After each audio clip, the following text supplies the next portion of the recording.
نحمده ونصلي ونسلم على رسوله الكريم اما بعد فاعوذ بالله من الشيطان الرجيم بسم الله الرحمن الرحيم وعاشروهن بالمعروف صدق الله العظيم۔ برادران اسلام، خالق کائنات نے بنی نوع انسان کی رہنمائی کے لیے جناب نبی کریم صلی اللہ علیہ وسلم کو نبوت سے سرفراز فرما کر مبعوث فرمایا۔ آپ کی سیرت طیبہ تمام شعبہ ہائے زندگی سے تعلق رکھنے والوں کے لیے مشعل راہ ہے، اور آپ کی مثالیت زندگی کے تمام شعبوں میں ہے۔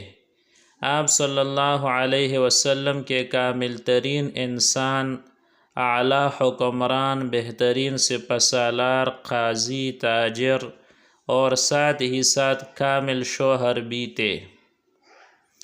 آپ صلی اللہ علیہ وسلم بحیثیت خاوند کیسے تھے، آپ کی ازدواجی زندگی کیسی تھی، اور آپ اپنی بیویوں کے ساتھ کیسا سلوک فرماتے، آج یہ سب جاننے کی کوشش کریں گے، اور کوشش کریں گے کہ ان باتوں کو اپنی عملی زندگی میں لانے کی کوشش کرے تاکہ ہمارے گھرانے خوشگوار گھرانے بن سکے۔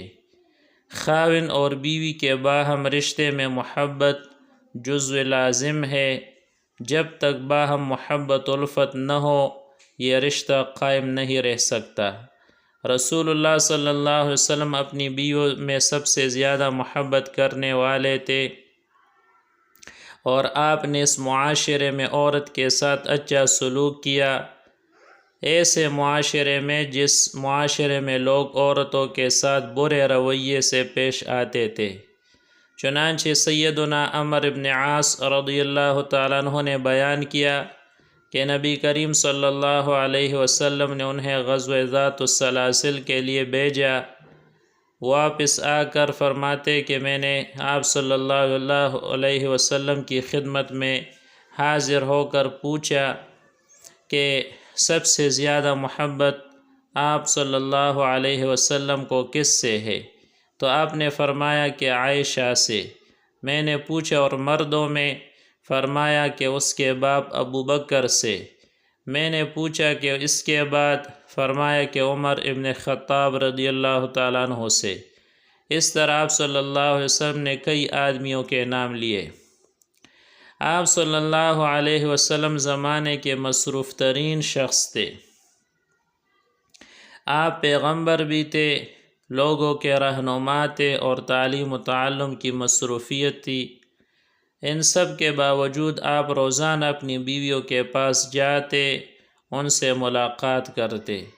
چنانچہ ام المؤمنین عائشہ صدیقہ رضی اللہ تعالیٰ عنہ فرماتی ہے کہ رسول اللہ صلی اللہ علیہ وسلم ہم ازواج مطہرات کے پاس رہنے کی باری میں بعض کو بعض پر فضیلت نہیں دیتے تھے، اور ایسا کم ہی ہوتا تھا کہ آپ صلی اللہ علیہ وسلم ہم سب کے پاس نہ آتے ہو، اور آپ سب کے قریب ہوتے، محبت کا اظہار فرماتے۔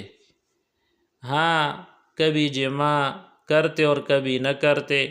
اس طرح آپ اس بیوی کے پاس پہنچ جاتے جس کی باری ہوتی، اور اس کے پاس رات گزارتے۔ اور سودا بنت زمعہ رضی اللہ عنہا عمر رسیدہ ہو گئی، تو انہیں اندیشہ ہوا کہ رسول اللہ صلی اللہ علیہ وسلم انہیں الگ نہ کر دے، تو کہنے لگی اے اللہ کے رسول، میری باری عائشہ کے لیے رہے گی۔ چنانچہ رسول اللہ صلی اللہ علیہ وسلم نے ان کی یہ بات قبول فرمائی۔ محبت کا یہ انداز بھی شاید ہی کسی نے دیکھا ہو جس انداز سے آپ صلی اللہ علیہ وسلم نے اپنی بیویوں سے محبت فرمائی۔ چنانچہ سید عائشہ رضی اللہ تعالیٰ عنہ فرماتی ہے کہ میں پانی پیتی تھی، پھر پی کر برتن رسول اللہ صلی اللہ علیہ وسلم کو دیتی، تو آپ صلی اللہ علیہ وسلم اسی جگہ پر منہ رکھتے جہاں میں نے منہ رکھ کر پیا تھا، اور پانی پیتے، حالانکہ میں حائضہ ہوتی تھی۔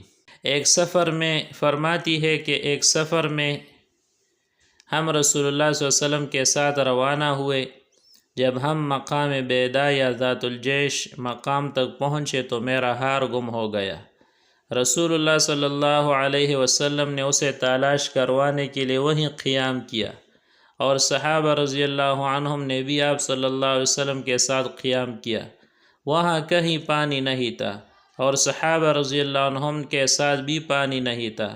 لوگ ابو بکر صدیق رضی اللہ عنہ کے پاس آئے اور کہنے لگے، ملاحظہ نہیں فرماتے عائشہ نے کیا کر رکھا ہے؟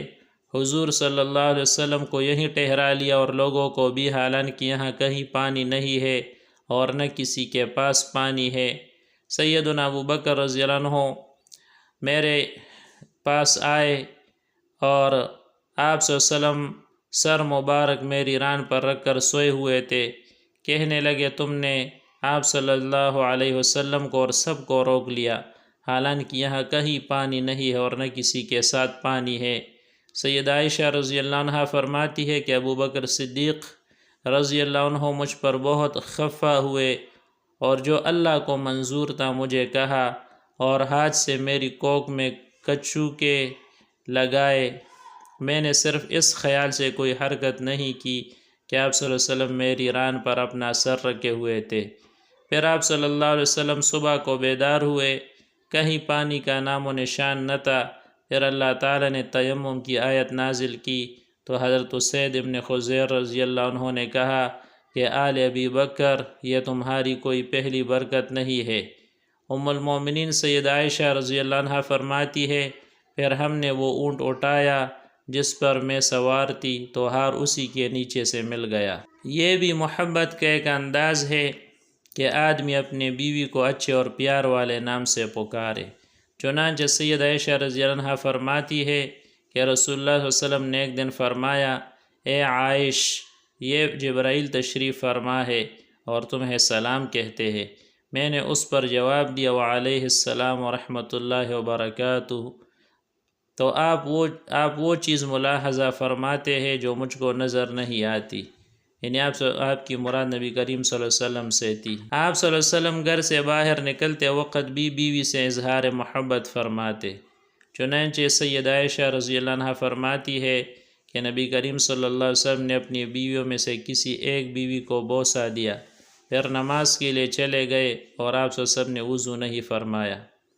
سامعین محترم، ہمارے معاشرے میں بڑھتی ہوئی طلاق کی شرح، خاوند اور بیوی کے نزاع کے مقدمے اور میاں بیوی کے بڑھتے ہوئے اختلافات کا حل یہی ہے کہ ہمیں اس طرح کا خاوند بننا ہے جیسا کہ رسول اللہ صلی اللہ علیہ وسلم تھے۔